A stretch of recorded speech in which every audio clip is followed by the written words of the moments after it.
नमस्कार, स्वागत है आपका संसद टीवी में। मैं हूं प्रतिबिंब शर्मा। संसद के शीतकालीन सत्र का आज 13वां दिन है। सदन की कार्रवाई शुरू होने से पहले हम हाजिर हैं दोनों सदनों में आज होने वाले कामकाज का पूरा ब्यौरा लेकर हमारे खास कार्यक्रम संसद में आज के साथ। हम आपको बताएंगे कि दोनों सदनों के एजेंडे में कौन से महत्वपूर्ण विधेयक शामिल हैं। ये भी दिखाएंगे कि किन किन संसदीय समितियों की रिपोर्ट्स रखी जानी है और प्रश्नकाल के दौरान सांसद कौन कौन से सवाल पूछने वाले हैं। इसके अतिरिक्त दोनों सदनों में आज सत्ता पक्ष और विपक्ष की क्या रणनीति रहने वाली है। संसद के एजेंडे से जुड़ा हर अपडेट देने के लिए संसद भवन परिसर में मौजूद हैं हमारे सहयोगी, हमारे संवाददाता सूरज मोहन झा और अखिलेश सुमन। और इसके अतिरिक्त हमारे साथ मौजूद हैं स्टूडियो के भीतर 3 विशेषज्ञ मेहमान। पश्चिमी बंगाल से टीएमसी के लोकसभा सांसद सुनील मंडल जी हमारे साथ मौजूद हैं। इसके अलावा हमारे साथ कैलाश सोनी भी हैं, राज्यसभा से बीजेपी सांसद। इसके अतिरिक्त वरिष्ठ पत्रकार केवी प्रसाद जी भी स्टूडियो में हमारे साथ मौजूद हैं। आप तीनों का स्वागत है कार्यक्रम संसद में आज में। संसद में आज के एजेंडे पर आगे बढ़ने से पहले एक नज़र पहले डाल लेते हैं हेडलाइंस पर। लोकसभा की कार्यसूची में मूल्य वृद्धि के मुद्दे पर नियम 193 के तहत अल्पकालिक चर्चा। अधीर रंजन चौधरी और सौगत रॉय समेत विभिन्न दलों के सांसद रखेंगे विचार और सुझाव। महंगाई पर नियंत्रण के लिए सरकार की ओर से उठाए गए कदमों पर भी होगा जिक्र। देश में कोविड-19 के ओमिक्रॉन वेरिएंट से पैदा हालात पर अल्पकालिक चर्चा राज्यसभा के एजेंडे में शामिल है। नारकोटिक ड्रग और साइकोट्रॉपिक पदार्थ संशोधन विधेयक 2021 पर भी होगा विचार। लोकसभा से विधेयक को पहले ही मिल चुकी है मंजूरी। वित्त वर्ष 2021-22 के लिए अनुपूरक अनुदान मांगों के दूसरे बैच पर लोकसभा में चर्चा रहेगी जारी। अनुपूरक अनुदान मांगों की मंजूरी के बाद पेश किया जाएगा विनियोग विधेयक। वित्त मंत्री निर्मला सीतारमण करेंगे विचार और पारित करने का भी प्रस्ताव।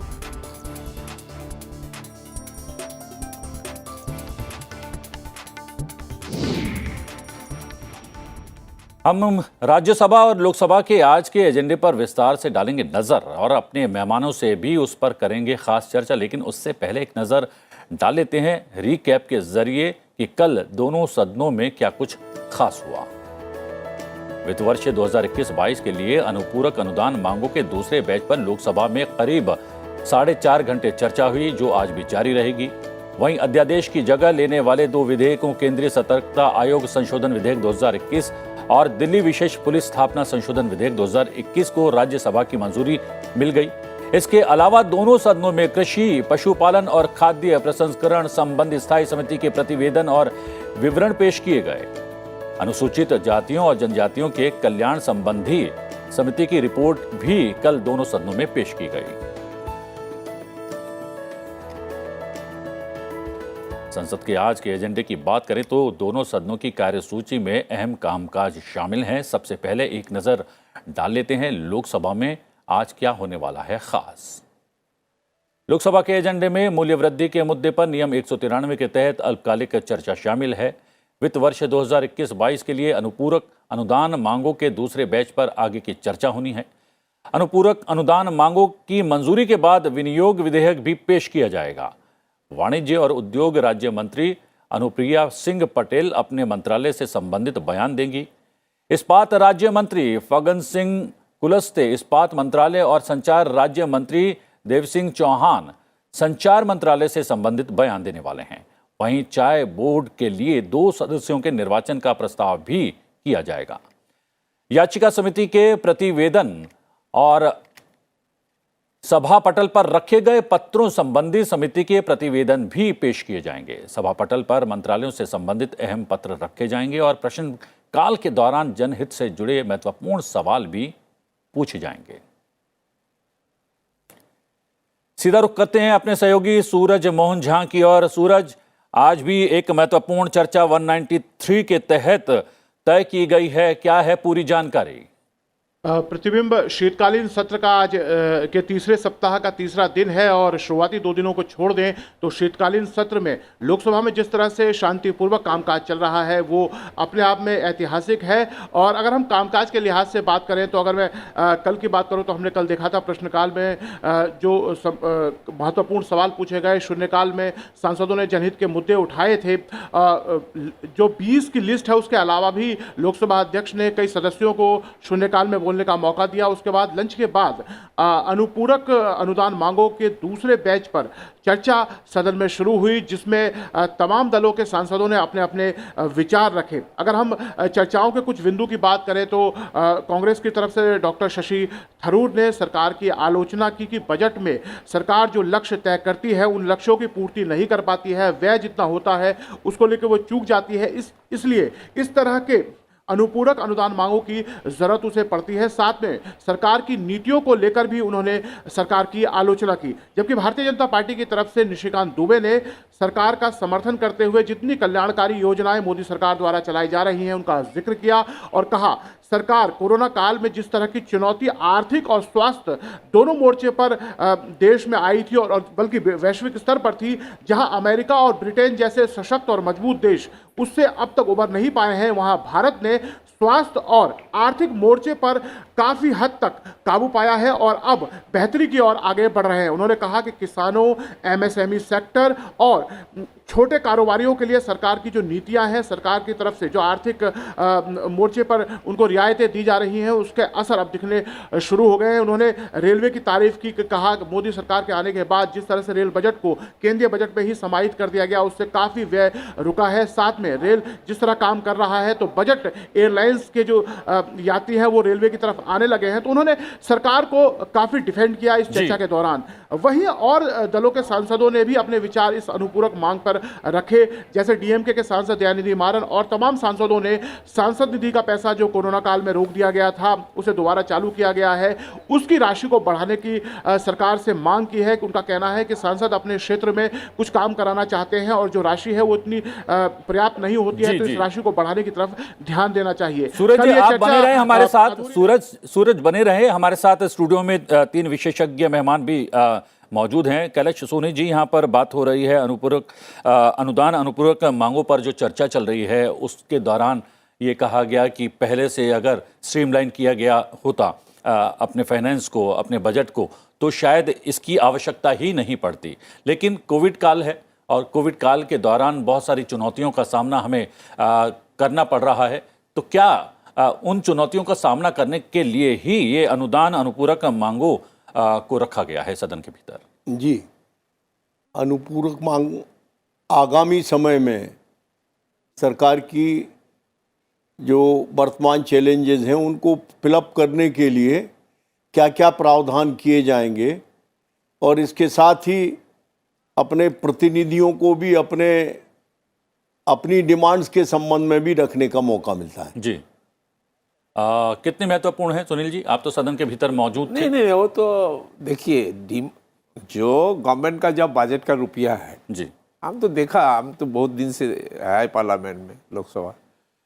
ये बजट का रुपया अभी जो कोरोना का काल से जो प्रॉब्लम हो रहा है आम आदमी का पास पैसा नहीं है। आज देखिए, मौसम का कारण में आज हर इंडिया का maximum side West Bengal, Bihar, Andhra Pradesh, a state, Bihar भी, इसमें क्या हुआ बारिश के कारण से फसल का कितना क्षति हुआ आपको मालूम नहीं है। आज किसान का पास क्या करे, किसान को सुसाइड करना है, ऐसा हाल हो गया।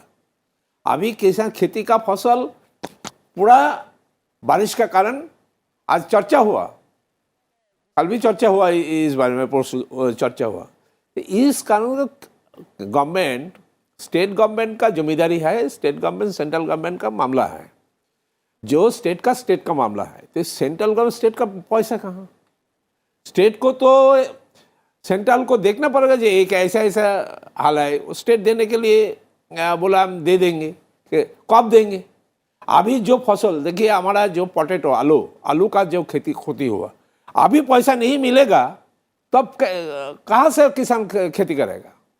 अभी जल्दी और गवर्नमेंट का पॉलिसी बहुत स्लो, ऐसा नहीं होना चाहिए।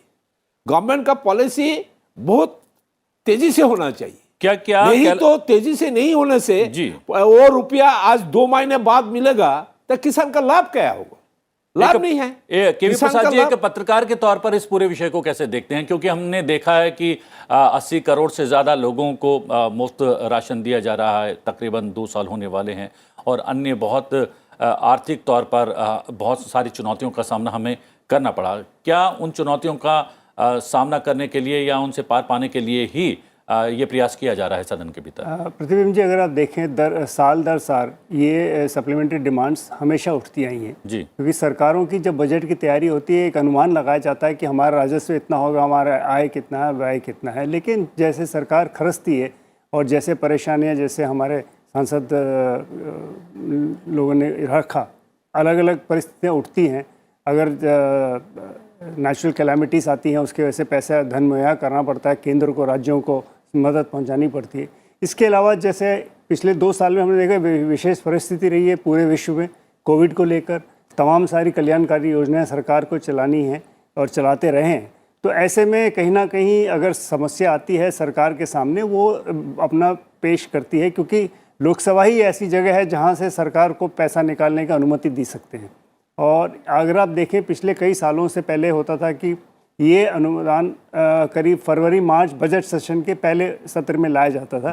लेकिन अब चूंकि पिछले 3-4 साल से ये तरीका बदल गया है और हम मार्च से पहले ही इन चीज़ों को खर्चना चाहते हैं, तो सरकार सदन के पास आके अपना जो खर्चा होने वाला है उसके लिए मांगती है सरकार से। मानते हैं आपका बात, आप मानते हैं, बहुत अच्छा बात बोले। किंतु आप जो बोलते हैं ना, जो आज जो क्लाइमेट्स का देखे, एक कहाँ, वो तो हमारा हाथ में नहीं है, किसी को हाथ में नहीं है। एनी टाइम आज जो इंडिया में ऐसा साइड बंगाल, उड़ीसा, नहीं, जो हुआ है सुनील जी, ये बजट का जो बोले, बजट का रुपया तो गवर्नमेंट का पास एक है। कोई रुपया बजट से अलग से कोई स्टेट को हेल्प नहीं करे तो। लेकिन हमने देखा कि बहुत सारे सेक्टर्स को बजट के अतिरिक्त भी फाइनेंशियल सपोर्ट दी गई है, तो उस वजह से भी ये एक चुनौती सामने आई है। कैलाश जी, क्या आपको लगता है? फाइनेंशियल सपोर्ट एनी टाइम, आर्थिक पैकेज की घोषणा की गई है बजट के इतर भी। यही तो हम पहले बोला ना। चलिए इस पर चर्चा हम आगे बढ़ाएंगे। यही तो पहले बोला ना, पैकेज जो पैकेज होता है ना, पैकेज 2 महीना 3 महीना बाद देने से फायदा क्या? अभी दो। चलिए अब हम अपने दर्शकों को काम करना पड़ेगा। बताते हैं कि हमारा साथ सहमत है हमारा राज्यसभा के एजेंडे पर भी थोड़ी सी बात कर लेते हैं। राज्यसभा के एजेंडे में क्या खास रहने वाला है, एक नजर डाल लेते हैं। देश में कोविड-19 के ओमिक्रॉन वेरिएंट के मामले से पैदा हालात पर उच्च सदन में अल्पकालिक चर्चा होनी है। वहीं नारकोटिक ड्रग और साइकोट्रॉपिक पदार्थ संशोधन विधेयक 2021 पर भी विचार होगा। केंद्रीय गृह राज्य मंत्री नित्यानंद राय गृह मंत्रालय से संबंधित बयान देंगे।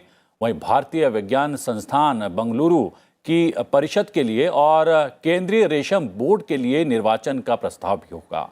सभा पटल पर मंत्रालयों से संबंधित अहम पत्र रखे जाएंगे और प्रश्नकाल के दौरान सदस्य जनहित से जुड़े महत्वपूर्ण सवाल भी पूछने वाले हैं।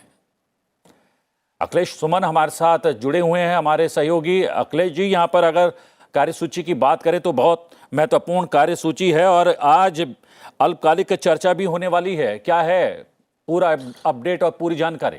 देखिए, निश्चित तौर पे राज्यसभा की कार्यसूची में हमेशा से सारे वो सवाल, सारे वो विषय रहते हैं जो कि उस दिन डिस्कस किए जाते हैं या उस दिन सरकार द्वारा पेश किए जाते हैं या सदन में सदस्यों द्वारा कोई मुद्दे उठाए जाने होते हैं।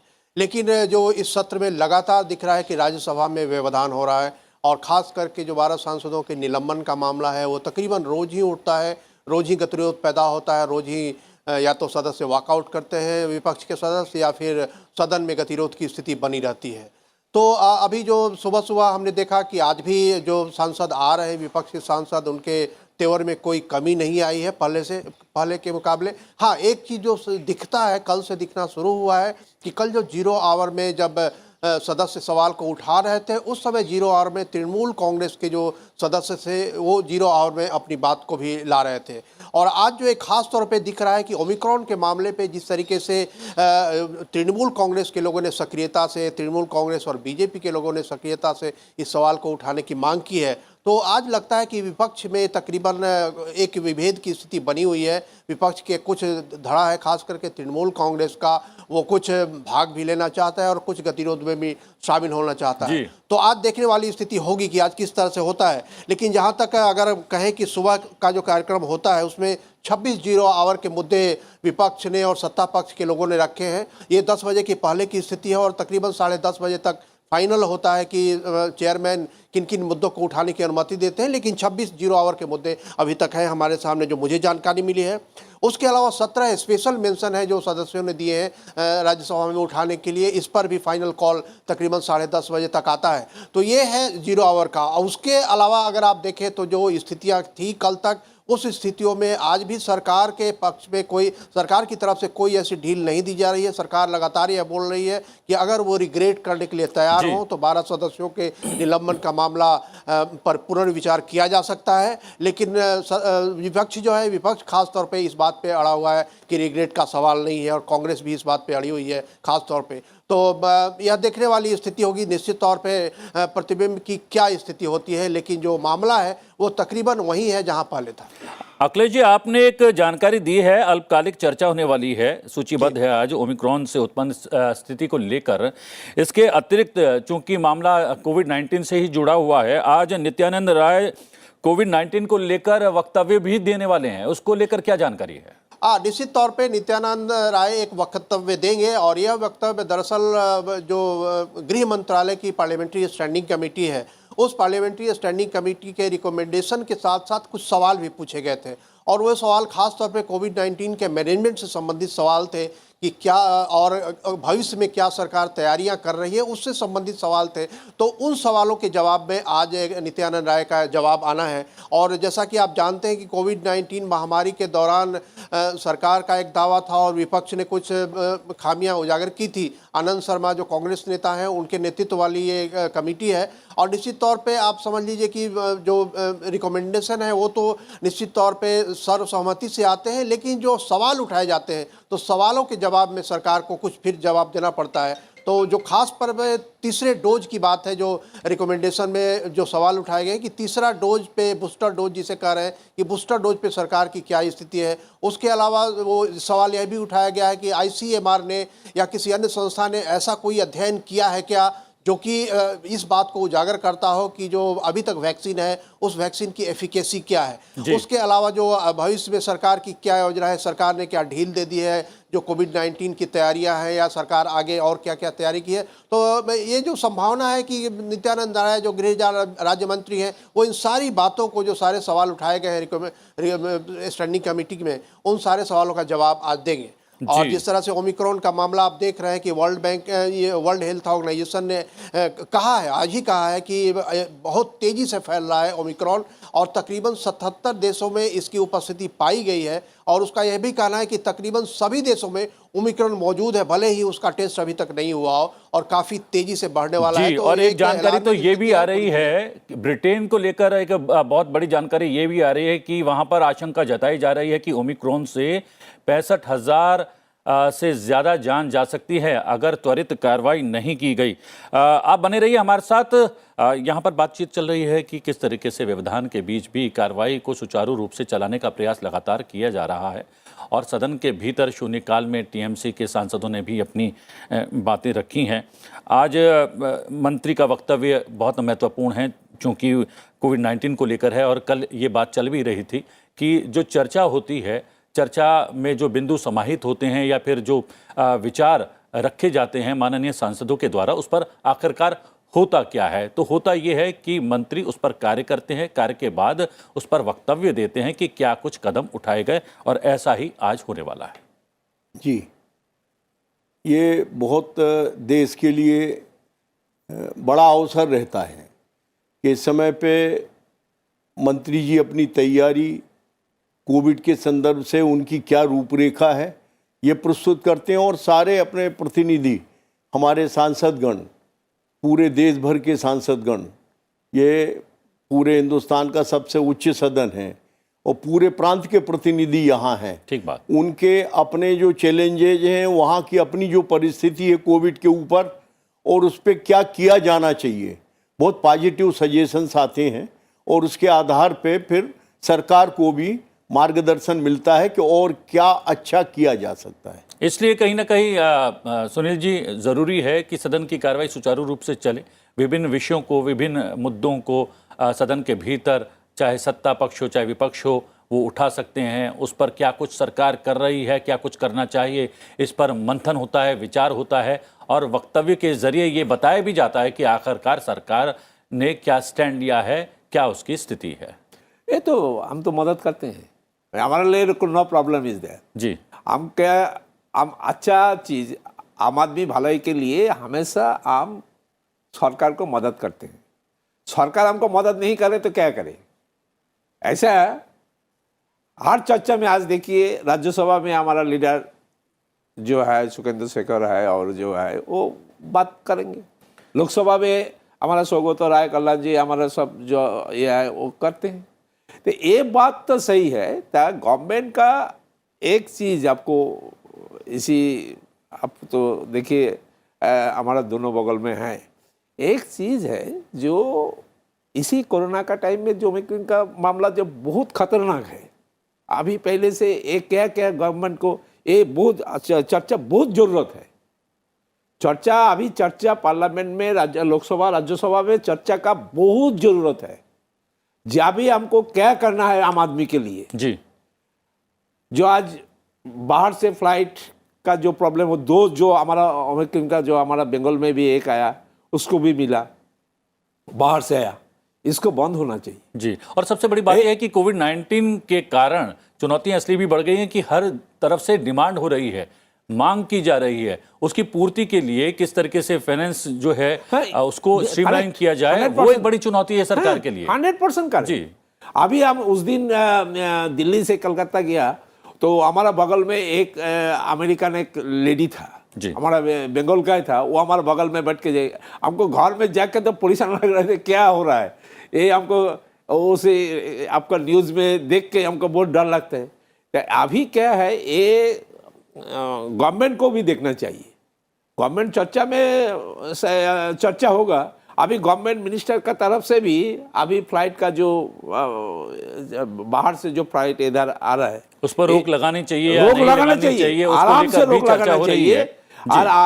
और जो देखिए मार्क्स और जो जो हमारा गवर्नमेंट का ये है, ये हर स्टेट को हमारा तरफ से रिक्वेस्ट है सबका, ये मानना चाहिए। जी जी। केवी प्रसाद जी, बात यहाँ से शुरू हुई है कि जिस तरीके से वक्तव्य देने वाले हैं आज कोविड-19 को लेकर नित्यानंद राय जी, माननीय मंत्री, बहुत महत्वपूर्ण हो जाता है वक्तव्य, क्योंकि ये एक विचार आता है सब लोगों के बीच में कि चर्चा तो हो रही है, चर्चा में महत्वपूर्ण बिंदु भी उठ रहे हैं, इन बिंदुओं पर किस तरीके से कदम उठाए जाते हैं, नहीं उठाए जाते हैं, उसकी जानकारी कैसे मिलेगी। तो ये एक जो प्रावधान है या प्रक्रिया है बहुत महत्वपूर्ण हो जाती है। जी बिल्कुल, आपने जैसे कहा कि सरकार की प्रतिबद्धता, सरकार की जो अकाउंटेबिलिटी है एग्जीक्यूटिव की, वो पार्लियामेंट में तय की जाती है और ये उसका एक स्वरूप है कि सरकार की तरफ से मंत्री अपना वक्तव्य देते हैं और बोलते हैं कि सरकार कौन से ठोस कदम उठा रही है और अब तक के जो परेशानी है, अब तक के जो चैलेंजेस है, उसको कैसे सरकार ने डील किया है। उसके बाद सांसद लोगों के जो अपनी परेशानियां हैं, जो उन्होंने अपने अपने कॉन्स्टिट्यूंसीज में देखा है और अलग अलग लोगों को, उसके बीच में कैसा मिश्रण हो सकता है। क्योंकि हो सकता है सरकार ने अपनी तरफ से ठोस कदम उठाए हो और राज्य सरकारों से मिलके अपना काम किया हो, लेकिन कहीं ना कहीं चूक हो गई हो और उसकी वजह से लोग परेशान हो रहे हो। ये ऐसी समस्या है कि पूरे विश्व में आज भी इसको ढूंढ रहे हैं, हल ढूंढ रहे हैं। जैसे अभी अखिलेश जी ने भी बात की, ओमिक्रॉन को लेकर WHO ने एक बहुत ज़बरदस्त आज बयान उनका छपा है कि ये इतनी तेज़ी से फैलेगा कि इसका कोई हिसाब नहीं है, किसी को अभी इसका अंदाज़ ही नहीं है। तो लोग, और चूंकि सेकेंड वेव से उभरे हैं, तो लोगों के बीच में एक तरह से ये माहौल ऐसा बना है कि कहीं फिर से ऐसे कोई परिस्थिति ना उत्पन्न हो। तो सरकार अपनी तरह से सजग रह के कैसे काम करेगी, सांसद महोदय जो अपनी अपनी बात रखते हैं अपने अपने कॉन्स्टिट्यूंसीज़ को लेकर, उस दोनों के बीच में कौन सी पॉलिसी एहतियात करनी चाहिए। जैसे सांसद महोदय ने कहा कि फ़्लाइट बंद करनी चाहिए, नहीं करनी चाहिए। फिलहाल भारत सरकार ने एक नए कल ही हेल्थ मिनिस्ट्री ने अनाउंस किया है कि 20 तारीख के बाद RT-PCR एट रिस्क कंट्री से कंपलसरी कर दिया है। तो इस तरह के एहतियातन कदम, क्योंकि वहाँ पे ये भी डिमांड है, देखिए विदेश में 2-2 साल से लोग फंसे हुए हैं, अपने घर नहीं आ पा रहे, ओमिक्रॉन अब नया वेरिएंट आया है, इस बीच में क्या रास्ता ढूंढा जाए। तो सरकार पे सारे तरह से दबाव तो रहता ही है। दबाव रहता है और दबाव के बीच क्या कुछ सरकार कर रही है उसके लिए संबंधित मंत्री वक्तव्य भी देते हैं। लोकसभा में आज वर्ष 2021-22 के लिए अनुपूरक अनुदान मांगों के दूसरे बैच पर आगे की चर्चा और मतदान होने वाला है। मंगलवार को चर्चा की शुरुआत करते हुए कांग्रेस सांसद शशि थरूर ने कहा कि सरकार को ऐसे लक्ष्यों को निर्धारित नहीं करना चाहिए जिसे पूरा नहीं किया जा सकता। अर्थव्यवस्था, महंगाई, बेरोजगारी के मुद्दे पर विपक्ष के आरोपों को सिरे से खारिज करते हुए बीजेपी सांसद निशिकांत दुबे ने कहा कि प्रधानमंत्री नरेंद्र मोदी की अगुवाई वाली सरकार ने अर्थव्यवस्था, किसानों, लघु और मध्यम उद्यमों सहित गरीबों के कल्याण के लिए लगातार प्रयास किए हैं।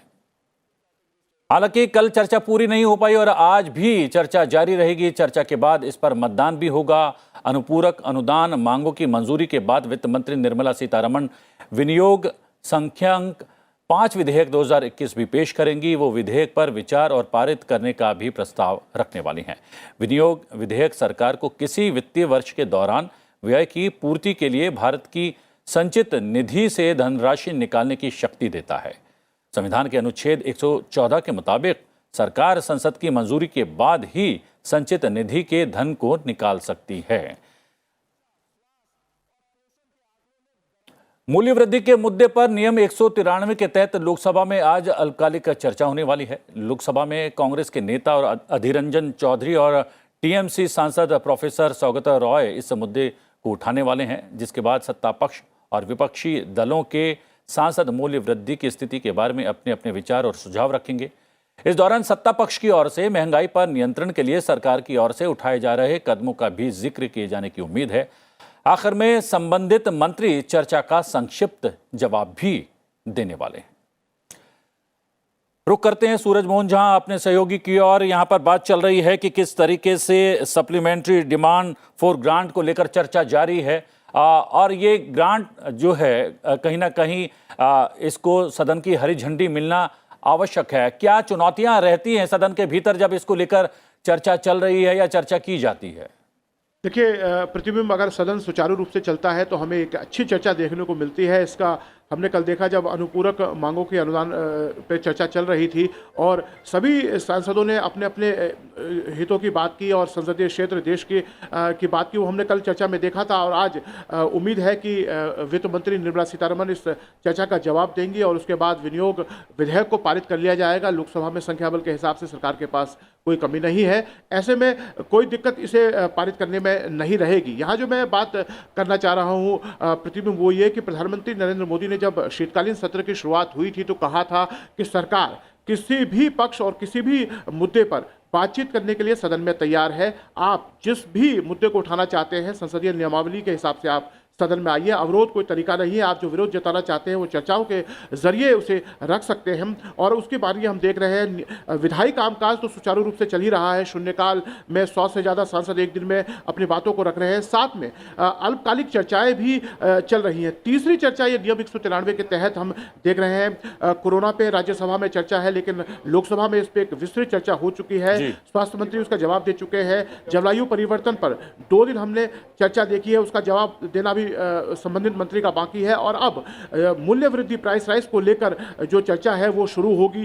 जितने भी सवाल हैं, हमने देखा था पिछले सप्ताह जब कांग्रेस के संसदीय दल की जो बैठक केंद्रीय कक्ष संसद भवन में थी उसमें सोनिया गांधी ने अपने सांसदों को कहा था कि मूल्य वृद्धि का मुद्दा आप उठाते रहिए। कल भी हमने देखा था एक सांसद ने एडजर्नमेंट मोशन इस विषय को लेकर दिया था, सरकार ने उसे स्वीकार। अब चर्चा के तौर पर जो अल्पकालिक चर्चा के तौर पर उसकी एक मांग आई थी, अधीर रंजन चौधरी और सौगत रॉय इसकी शुरुआत आज करेंगे और जितने भी मुद्दे वो लोग उठाना चाह रहे हैं आज उठाएंगे। सत्ता पक्ष के सांसद भी अपनी बात को रखना चाहेंगे और आज एक बड़ा ही दिलचस्प रहेगा जब मंत्री इसका जवाब देंगे तो किस तरह से सरकार की तैयारियां रही हैं। क्योंकि कोरोना काल रहा है, एक चुनौती रही है, क्योंकि देश में कल्याणकारी योजनाएं चलाई गई है। प्रधानमंत्री गरीब अन्न योजना के तहत करोड़ों लोगों को मुफ्त में राशन दिया जा रहा है। ऐसे में जो है सरकारी धन कल्याणकारी योजनाओं में लग रहा है, लेकिन आवश्यक वस्तु पर की कीमतें भी बढ़ी हैं तो मध्यम वर्ग को भी राहत देना है। इन सभी मुद्दों पर आज हम लोकसभा में चर्चा देखेंगे और मंत्री का जवाब भी होगा और ये सब सार्थक हो पा रहा है प्रतिबिंब, क्योंकि सदन सही से चल रहा है। आप देखिए, अगर सदन में अवरोध पैदा होगा तो इस तरह के जनहित के मुद्दे आप सदन में नहीं उठा पाते हैं और जो जनता है, जो आपके संसदीय क्षेत्र में लोग हैं, वो टेलीविजन के माध्यम से, अखबारों के माध्यम से जब इन चीज़ों को पढ़ते हैं कि उनके सांसदों ने उनसे जुड़े हुए मुद्दों को सदन में उठाया है, तो एक संसद की एक अच्छी तस्वीर लोगों के मन में जाती है। बड़ी बात है, बड़ी बात कही है आपने। और कैलाश जी, यहाँ पर इसलिए भी चर्चा महत्वपूर्ण हो जाती है कि माननीय सांसद तो अपने विचार प्रकट करते ही हैं और उस विषय को लेकर क्या कुछ कमी रह गई है, क्या कुछ होना है, वो तो बताते ही हैं। सीधे तौर पर सरोकार रहता है जनता से, देश की जनता से, नागरिकों से। उनको भी बहुत सारे सवाल घुमड़ते हैं तो उनको भी जवाब मिल पाता है इस चर्चा के माध्यम से। जी बराबर। जन सरोकारों पर पूरे देश की जो अपेक्षाएं हैं उन पे प्रतिनिधियों के माध्यम से यही अवसर है जब लोग अपने अपने सारे जगह की जो समस्याएं हैं, जन सरोकार हैं, जो कठिनाइयां हैं, उनके संदर्भ से अपनी बात रखते हैं और उसके हिसाब से अपने मंत्री और सरकार अपना जवाब तो देती ही हैं और बजट में वैसे जो प्रावधान हैं जन सरोकारों को हल करने के लिए उनका प्रावधान करते हैं। जी बहुत तो ठीक है, ये तो हमारा ड्यूटी है। अभी हम हमारा एरिया में जाके देखिए, फ्राइडे हम एवरी एरिया में जाके अब जो हाल देखते हैं, आम आदमी का जो बात बोलते हैं, हम आम आदमी का बात बोलते हैं। पार्लियामेंट में आके आज जो 12 सांसद सस्पेंड हुआ, वो तो आम आदमी का बात बोलने का कारण से सस्पेंड हो गया। ऐसा नहीं होना चाहिए। अभी जो हम चर्चा है, महंगाई का चर्चा जो आप बोले, आपको मालूम क्या है, आज जो देश का जो हाल है, आर बंगाल, अदर्स जो स्टेट है, बिहार, उड़ीसा, आंध्र प्रदेश, इसमें जो किसान का जो लॉस हुआ है, ये आपको मालूम नहीं है। ये बारिश का कारण कोई किसी का धान, लेकिन माना ये जा रहा है जमीन में है, माना ये जा रहा है कि बारिश का कारण से खत्म हो गया। जिसका जिक्र आप कर रहे हैं उसी को एक कारण भी माना जा रहा है कि लगातार जो महंगाई हो रही है, विशेष रूप से फल और सब्जी जो महंगे हो रहे हैं, उसकी वजह है बेमौसम बरसात की मार जो किसानों को पड़ी है। तो जब इसका जिक्र होगा, सदन के भीतर चर्चा होगी आज महंगाई को लेकर, तो शायद ये बिंदु भी सामने आएंगे। क्या बात? नहीं, बिंदु चर्चा एक बात है, चर्चा होगी। चर्चा होने का बाद गवर्नमेंट का, सेंट्रल गवर्नमेंट का जो नजरदारी, जी, ये तो होना चाहिए ना। जब नगदा नगदी नजरदारी नहीं होगा तो फायदा क्या है? अभी हमको 2 महीना 3 महीना बाद रुपया मिलेगा तो फायदा क्या है? अभी हमको चाहिए, हमको किसान को अभी को हेल्प होना चाहिए। अभी हेल्प, दूसरा वो खेती का शुरू कर देगा, खेती वो शुरू कर देगा। जी केवी प्रसाद जी, जो मैं बार बार ये बिंदु कह रहा हूं कि इसलिए चर्चा बहुत महत्वपूर्ण हो जाती है। जो सुनील जी ने कहा, जो कैलाश जी ने कहा, वो बिंदु समाहित होते हैं चर्चा में। निराकरण क्या सरकार करने वाली है उस पर भी जवाब दिया जाता है संबंधित मंत्री के द्वारा। और चूंकि महंगाई जो है कहीं ना कहीं कोविड-19 की महामारी से भी संबंधित है, इसलिए भी ये चर्चा महत्वपूर्ण हो जाती है।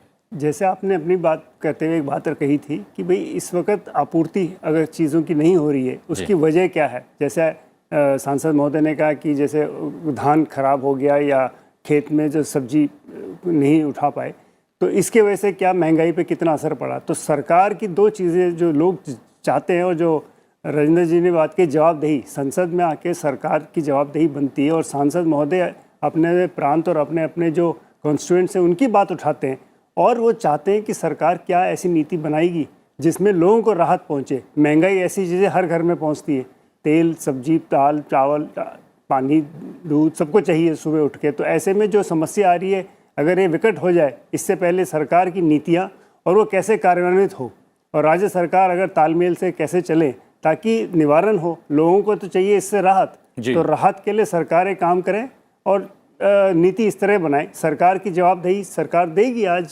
संसद में वक्तव्य कैलाश जी, ये कहीं ना कहीं चुनौतीपूर्ण तो रहेगा सरकार के लिए। सर एक मिनट, मैं कैलाश जी का एक रिएक्शन ले लेता हूँ इसी बात के। एक मिनट, खेती का फसल नहीं होगा तो गवर्नमेंट महंगाई रोक सकता है? कोई रोक सकता है? ऊपर वाला गवर्नमेंट, भगवान भी नहीं रोके। खेती में फसल होगा तो अब ना महंगाई कमेगा। जी कैलाशी, आम क्या आदमी क्या के पास- क्या चुनौतीपूर्ण होगा सरकार के लिए इस विषय पर जवाब देना? कितना महत्वपूर्ण विषय है वो तो चर्चा हो रही है, लेकिन कितनी चुनौती है सरकार के लिए, सत्ता पक्ष के लिए? देखिए, अभी वर्तमान में भी जो आप बता रहे हैं, इन चैलेंजेस के लिए जितना काम हमारी स्मृति जितनी है 50 साल के इतिहास में, इतनी तीव्र गति से चलने वाली सरकार, चाहे वो कृषि का मामला हो, चाहे आम आदमी के लिए सुविधा पहुंचाने का मामला हो, जैसा आपने कहा किसानों की धान का ये विषय स्टेट का है, सेंट्रल प्रावधान करके बल्क में प्रदेश को मदद करते हैं। अभी 6,000 रुपया पूरे ऑल ओवर इंडिया, शायद स्वतंत्र भारत के इतिहास में कभी किसानों के लिए ऐसा प्रावधान कोई सरकार ने, और जो पहुंच गया 100% पहुंच गया। ये जनधन खाते नहीं होते तो ये सारी व्यवस्थाएं इसी सब के अनुमोदन के लिए है। और आगामी दिनों में जो स्टेटों की अलग अलग प्रॉब्लम्स हैं, अब हमारे स्टेट में तो जरा भी कोई हर्जाना नुकसान होता है, मध्य प्रदेश में बकरा बकरिया भी मर जाए तो उसके लिए हमारे यहाँ लोकल में प्रावधान किया हुआ है। जी जी जी। हमारे आरबीसी में सारे प्रावधान किए हुए हैं, लेकिन स्टेट के अपनी मर्यादाएं हैं। कोई बहुत बड़ी आपदा आ जाए तो फिर सेंट्रल से उसकी मदद मिलना चाहिए। दादा जी, वो जी। तो बहुत अच्छा बात है, जे 6,000 रुपया बोलो 5,000 रुपया बोलो, आज किसान का हमारे यहाँ तो बल्कि 10,000 दिया 2-4 जा एकड़ जमीन का फसल जमीन में है, वो 2-4 लेकिन ये 5,000 बात सही है रुपये सुनील में जी क्या कि होगा दादा? कुछ विषय कुछ नहीं हैं होगा। राज्य और केंद्र से संबंधित है और कुछ दोनों के सामंजस्य ना, से इसलिए नहीं, किसान हमेशा गवर्नमेंट का पास नहीं मांगता है। कोई देखिए- बारिश, देखिए आज मौसम का कारण, जी, जी। जो मौसम का कारण से मांग रहा है। चलिए राज्यसभा आज की जो- कुछ और चर्चा कर आज- लेते हैं सुनील जी, राज्यसभा की कुछ और चर्चा मंडल कर लेते जी। हैं। देश में कोविड-19 के ओमिक्रॉन वेरिएंट के कारण पैदा हालात पर राज्यसभा में अल्पकालिक चर्चा आज होने वाली है। सांसद सुष्मिता देव, मोहम्मद नदीमुल हक, अबीर रंजन बिस्वास, जी के वासन, ए नवनीत कृष्णन, शिव प्रताप शुक्ल, सैयद जफर इस्लाम, डॉक्टर अनिल अग्रवाल और सुरेंद्र सिंह नागर इस महामारी से जुड़े पहलुओं की चर्चा करेंगे। इस दौरान विभिन्न दलों के सांसद भी इस मुद्दे पर अपने विचार और सुझाव रखेंगे। देश भर में अब तक नए वेरिएंट के 61 केस सामने आ चुके हैं। सबसे ज्यादा 28 मामले महाराष्ट्र में, जबकि राजधानी दिल्ली में ओमिक्रॉन के 6 नए मामले सामने आए हैं। नारकोटिक्स, ड्रग और साइकोट्रॉपिक पदार्थ संशोधन विधेयक 2021 भी आज राज्यसभा की कार्यसूची में शामिल है। वित्त मंत्री निर्मला सीतारमण विधेयक पर विचार और पारित करने का प्रस्ताव करेंगी। ये विधेयक लोकसभा से पहले पारित हो चुका है। संसद की मंजूरी के बाद ये बिल 30 सितंबर 2021 को जारी अध्यादेश की जगह लेगा। यह विधेयक 2014 में हुए संशोधन के दौरान ड्राफ्टिंग की एक चूक को दुरुस्त करने के लिए नारकोटिक, ड्रग और साइकोट्रॉपिक पदार्थ अधिनियम 1985 में संशोधन करता है। 1985 में कानून बनने के बाद 3 बार इसमें संशोधन किया जा चुका है। पिछला संशोधन 2014 में किया गया था। अखिलेश जी हमारे साथ लगातार बने हुए हैं। अखिलेश जी, इतने कम समय में किसी बिल पर संशोधन करना बहुत कम सामने आया है, और चूंकि ये मामला इसलिए सामने आया है कि कुछ त्रुटि आ गई थी, तकनीकी जो है प्रॉब्लम्स थी, और कहीं ना कहीं संज्ञान लिया था कोर्ट ने भी। तो आज की क्या स्थिति देखते हैं इस विधेयक को लेकर? हाँ, निश्चित तौर पे देखिए, त्रिपुरा हाई कोर्ट ने इस मामले को समझा था पहले, और उसने उजागर किया था, सरकार को कहा था उसने कि इस मामले में जो कहें कि जो डेफिनीशन और उसके मामले में पनिशमेंट में जो डिफरेंस रह गया है, उस डिफरेंस को सरकार कानून के द्वारा उसको पूरा करे। तो इसीलिए जिसको कह सकते हैं क्लैरिकल मिस्टेक रह गया था, जो 2014 में जो कानून बना, 1985 का एक कानून था, 2014 में अमेंडमेंट हुआ, और उस अमेंडमेंट में जो है एक खामी यह रह गई कि डेफिनीशन तो बदल दिया गया, जो नारकोटिक्स ड्रग्स के मामले में जो अपराधी कौन है, लेकिन उस डेफिनीशन के बदलने के साथ जो उसके दंड में जो परिवर्तन होना चाहिए था, वो दंड में कोई परिवर्तन नहीं किया गया। तो यहाँ बाधा आ जाती है कोर्ट के सामने कि एक संविधान की धारा 20 है, और उस धारा 20 में यह क्या कहा गया है कि जिस दिन अपराध हुआ हो और उस दिन की कानूनी स्थिति जो हो, उससे ज़्यादा की सज़ा आपको नहीं मिल सकती। तो 2014 में ये कानून बना, ये मिस्टेक रह गया, और उस मिस्टेक के कारण जो उस अपराध की श्रेणी में तो आ गया, लेकिन दंड की श्रेणी में नहीं आया। तो इसी को दूर करने के लिए ये किया गया है, और इसमें 10 साल से लेकर 20 साल तक की सज़ा दी जा सकती है उन लोगों को भी जो फिनांस करते हैं नारकोटिक ड्रग को, या उसकी खेती कराने में मदद करते हैं, या उसके मैन्युफैक्चरिंग जो उत्पादन है उसमें मदद कर सकते हैं, उन लोगों को भी इस तरह की सजा हो सकती है और 1 लाख रुपए तक का जो आर्थिक दंड भी दिया जा सकता है। तो क्या सजा को भी बढ़ाया गया है कहीं ना कहीं? इस अगर ये पारित हो जाता है तो क्या सजा के प्रावधान की जो बात है उसको भी बढ़ाकर 10 साल और 10 साल से भी अगर बहुत सीवियर केस है तो उसमें 20 साल की भी सजा हो सकती है क्या? बिल्कुल बिल्कुल, वही मैं बता रहा था कि जो पुराना जो नियम था उसके अनुसार इतना नहीं था, और उसके अनुसार यह भी नहीं था कि जो फिनांस कर रहा हो, जो खेती करवा रहा हो, जो उत्पादन कर रहा हो, उसको भी इसमें शामिल किया जाए। लेकिन जब उसको भी इस अपराध की श्रेणी में शामिल किया गया, लेकिन उसकी सज़ा वो पुरानी वाली जो थी वही रही, तो इसीलिए उस सज़ा को बढ़ाकर 10 साल और 20 साल किया गया, और उसके बाद 1 लाख रुपए तक का आर्थिक दंड का प्रस्ताव किया गया। तो एक कह सकते हैं कि इसमें जो लोकसभा में बहस हुई थी उसमें ये मुद्दे, संविधान की धारा जो 20 वाली बात है उसको उठाया गया था सांसदों द्वारा किया जो है, लेकिन कहा गया, जो निर्मला सीतारमण ने जवाब दिया कि यह कि क्लैरिफिकेटरी है, इसमें कोई ऐसा स्थिति नहीं कि नया कानून बनाया जा रहा है, क्योंकि अशुद्धि रह गई थी, उस अशुद्धि को पूरा करने के लिए किया जा रहा है। इसलिए इस बात को न माना जाए कि जो धारा 20 का है ये उल्लंघन है। तो ये काफ़ी रोचक है, ये काफ़ी रोचक कानून है। किसी को इस बात से परेशानी नहीं है कि हाँ जी ड्रग किस तरीके से भारत में ड्रग बिजनेस बढ़ रहा है, उसमें ड्रग के धंधे में शामिल उन लोगों को भी शामिल किया जाए जो कि सीधे तौर पे ड्रग का सेवन नहीं करते, लेकिन उस ड्रग के उत्पादन में, उस ड्रग के बढ़ाने में, उन सारी गतिविधियों में शामिल होते हैं। तो निश्चित तौर पे काफ़ी अहम ये कानून है, और इसीलिए इसको ऑर्डिनेंस को द्वारा लाया गया था सितंबर में, और आज अगर पारित हो गया तो ये कानून में तब्दील होगा राष्ट्रपति के संस्तुति के बाद। जी, और आपने पहले जैसे जानकारी दे दी है कि इसके अतिरिक्त आज अल्पकालिक चर्चा भी सूचीबद्ध है। ओमिक्रॉन को लेकर चुनौतियां हैं, जैसा कि सुनील जी ने भी कहा कि विदेशी यात्रियों को आने देना चाहिए, नहीं देना चाहिए, उसको लेकर अलग अलग राय है। सरकार की क्या मंशा है?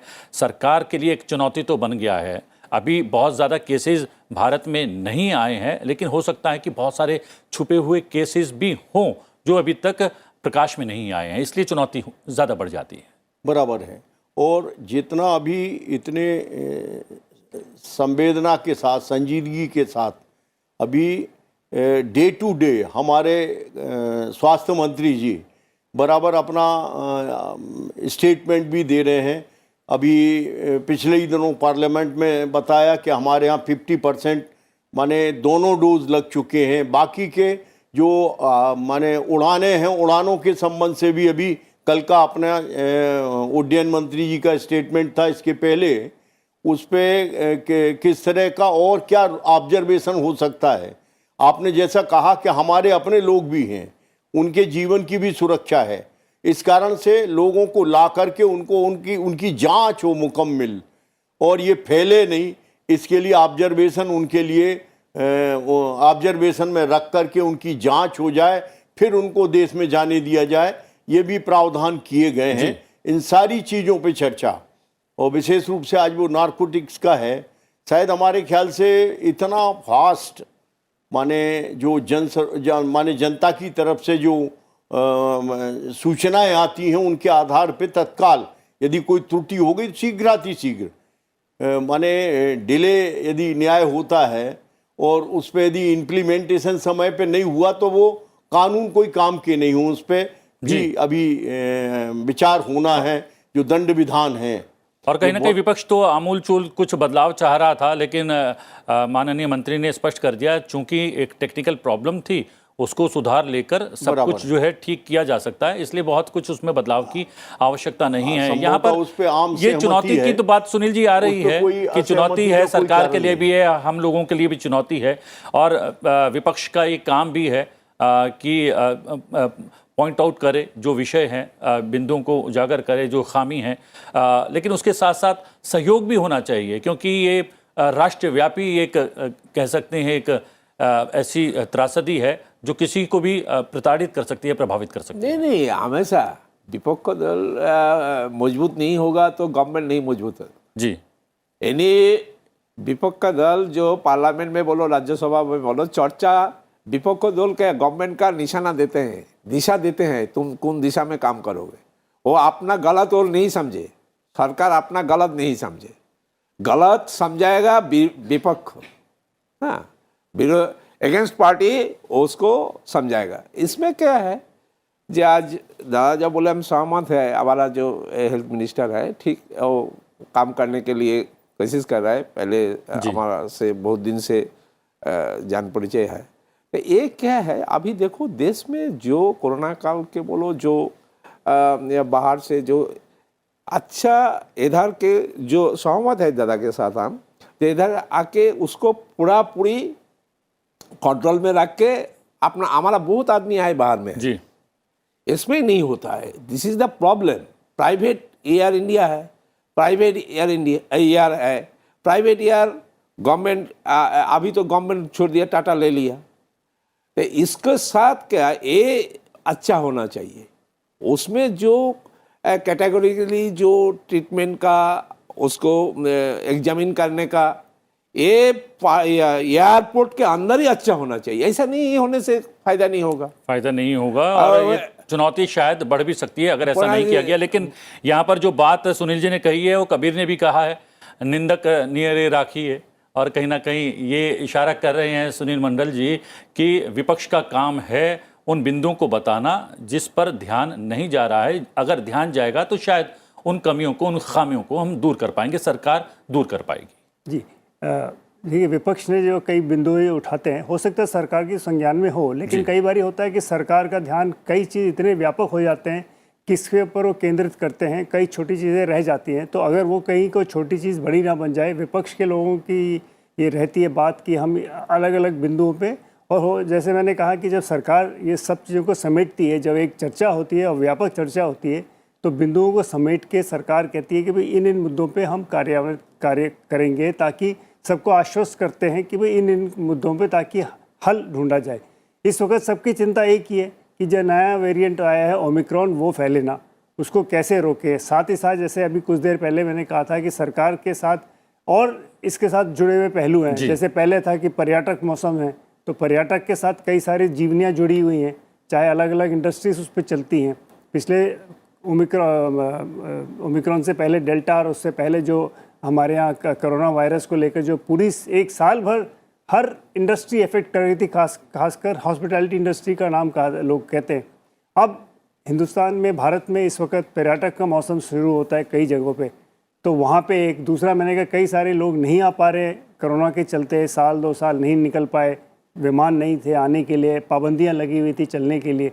अब जब उनमें थोड़ी सी ढील हुई है तो ये नया वेरिएंट आया है, तो इन सब के बीच का रास्ता कैसे निकले ताकि हर एक समस्या का समाधान निकले, सरकार और लोगों की जिंदगी। और सबसे महत्वपूर्ण ये है कि सदन की कार्रवाई चलनी चाहिए, जैसा कि सत्र की शुरुआत में ही प्रधानमंत्री ने कहा था, हर विषय पर गंभीर चर्चा के लिए वो तैयार हैं और गंभीर चर्चा अलग अलग विषयों पर सदन के भीतर हो रही है। आप तीनों का बहुत बहुत धन्यवाद। कैलाश जी, चर्चा हो रहा है, ये बात ठीक है, चर्चा चले तो बहुत अच्छा है, चर्चा का माफिक गवर्नमेंट को ध्यान भी देना चाहिए। कैलाश जी आपका बहुत बहुत धन्यवाद, सुनील मंडल जी आपका धन्यवाद, और केवी प्रसाद जी आप कार्यक्रम में शामिल हुए, बहुत बहुत धन्यवाद। और हमारे दोनों सहयोगी सूरज मोहन झा आपका और अखिलेश सुमन जी आपका, दोनों का बहुत बहुत धन्यवाद। Thank you very much.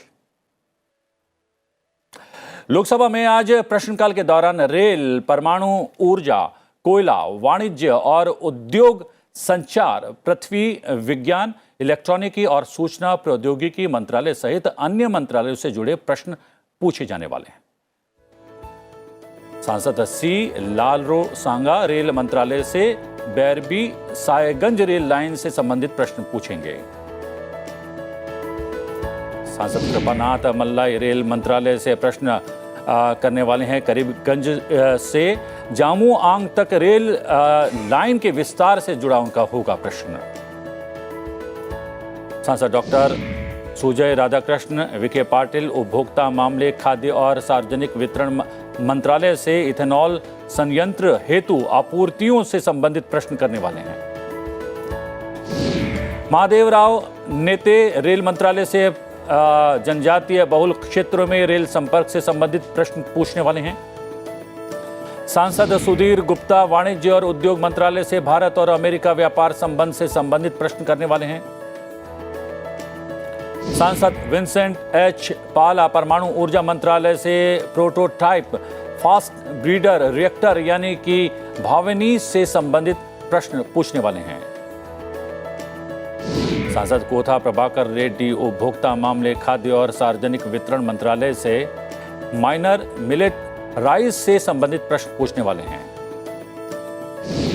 सांसद दयाकर प्रसनूरी रेल मंत्रालय से तेलंगाना में आरओबी और आरयूबी से संबंधित प्रश्न करने वाले हैं। सांसद धर्मेंद्र कुमार कश्यप संचार मंत्रालय से भारत डाक की ओर से ई कॉमर्स डिलीवरी से जुड़ा प्रश्न करने वाले हैं। सांसद रवनीत सिंह उपभोक्ता मामले, खाद्य और सार्वजनिक वितरण मंत्रालय से ई कॉमर्स कंपनियों से संबंधित प्रश्न करेंगे। सांसद भागीरथ चौधरी रेल मंत्रालय से अजमेर टोंक नई रेल लाइन से जुड़ा प्रश्न करेंगे। सांसद प्रोफेसर रीता बहुगुणा जोशी कोयला मंत्रालय से कोल इंडिया लिमिटेड की ओर से कार्बन उत्सर्जन में कमी से संबंधित प्रश्न करेंगे। सांसद डॉक्टर अरविंद कुमार शर्मा संचार मंत्रालय से भारत ब्रॉडबैंड नेटवर्क से जुड़ा प्रश्न करेंगे। सांसद कौशलेंद्र कुमार योजना मंत्रालय से आकांक्षी जिलों से संबंधित कार्यक्रम से संबंधित प्रश्न करने वाले हैं। सांसद प्रवेश साहिब सिंह पृथ्वी विज्ञान मंत्रालय से क्लाउड सीडिंग से जुड़ा प्रश्न करेंगे। सांसद एन.के. प्रेमचंद्रन उपभोक्ता मामले, खाद्य और सार्वजनिक वितरण मंत्रालय से पर्यटन उद्योग में उपभोक्ताओं के अधिकारों से जुड़ा प्रश्न करेंगे। सांसद मलूक नागर इलेक्ट्रॉनिकी और सूचना प्रौद्योगिकी मंत्रालय से प्रश्न करने वाले हैं चाइनीज ऐप्स के दोबारा शुरू करने के बारे में। सांसद हनुमान बेनीवाल खान मंत्रालय से भारतीय भूवैज्ञानिक सर्वेक्षण से जुड़ा प्रश्न पूछने वाले हैं। सांसद श्याम सिंह यादव रेल मंत्रालय से जौनपुर रेलवे स्टेशन पर ट्रेनों के ठहराव से संबंधित प्रश्न करेंगे। सांसद जी.एम. सिद्धेश्वरा वस्त्र मंत्रालय से प्रश्न करने वाले हैं बुनाई क्षेत्र में मेक इन इंडिया से जुड़ा हुआ।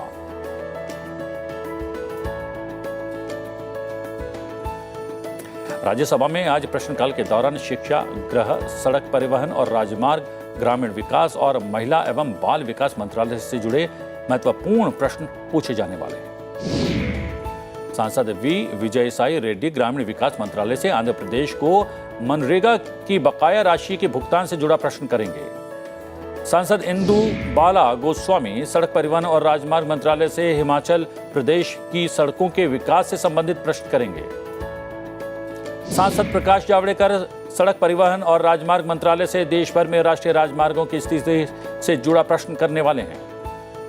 सांसद कनक मेदला रविंद्र कुमार सड़क परिवहन और राजमार्ग मंत्रालय से आंध्र प्रदेश में अमरावती के चारों ओर रिंग रोड के निर्माण से संबंधित प्रश्न करने वाले हैं। सांसद अयोध्या रामी रेड्डी आला शिक्षा मंत्रालय से शिक्षा व्यवस्था के सम्मुख पेश आ रही चुनौतियों से संबंधित प्रश्न करेंगे। सांसद विकास रंजन भट्टाचार्य शिक्षा मंत्रालय से कोविड वैश्विक महामारी के दौरान विद्यार्थियों के दाखिले में कमी आने से संबंधित प्रश्न करेंगे। सांसद राम शकल ग्रामीण विकास मंत्रालय से DAYNRLM के माध्यम से ग्रामीण भारत में सुधार लाए जाने से जुड़ा प्रश्न करने वाले हैं। सांसद डॉक्टर सातन सेन सड़क परिवहन और राजमार्ग मंत्रालय से गंगा सागर पर पुल का निर्माण किए जाने से राष्ट्रीय राजमार्ग 35 को चौड़ा किए जाने से संबंधित प्रश्न करेंगे। सांसद डॉक्टर के केशव राव शिक्षा मंत्रालय से उच्च शैक्षिक संस्थानों में शिक्षण कर्मियों से संबंधित प्रश्न पूछने वाले हैं। सांसद वाई को शिक्षा मंत्रालय से उच्च शैक्षणिक संस्थानों में आरक्षित कोटे के अभ्यर्थियों के बहुत कम प्रतिनिधित्व होने से संबंधित प्रश्न करने वाले हैं। सांसद श्वेत मलिक शिक्षा मंत्रालय से पंजाब में नए केंद्रीय विश्वविद्यालयों के संबंधित प्रश्न पूछने वाले हैं। सांसद मौसम नूर ग्रामीण विकास मंत्रालय से पश्चिम बंगाल में प्रधानमंत्री आवास योजना ग्रामीण की स्थिति से संबंधित प्रश्न पूछने वाली हैं। सांसद डॉक्टर वी शिवदासन गृह मंत्रालय से राजद्रोह के मामलों में गिरफ्तारी से जुड़े प्रश्न को पूछने वाले हैं। सांसद GVL नरसिम्हा राव शिक्षा मंत्रालय से आंध्र प्रदेश में केंद्रीय विश्वविद्यालय और जवाहर नवोदय विद्यालय से संबंधित प्रश्न पूछने वाले हैं। सांसद रेवती रमन सिंह महिला एवं बाल विकास मंत्रालय से प्रौद्योगिकी के माध्यम से मानव तस्करी से जुड़ा प्रश्न पूछने वाले हैं।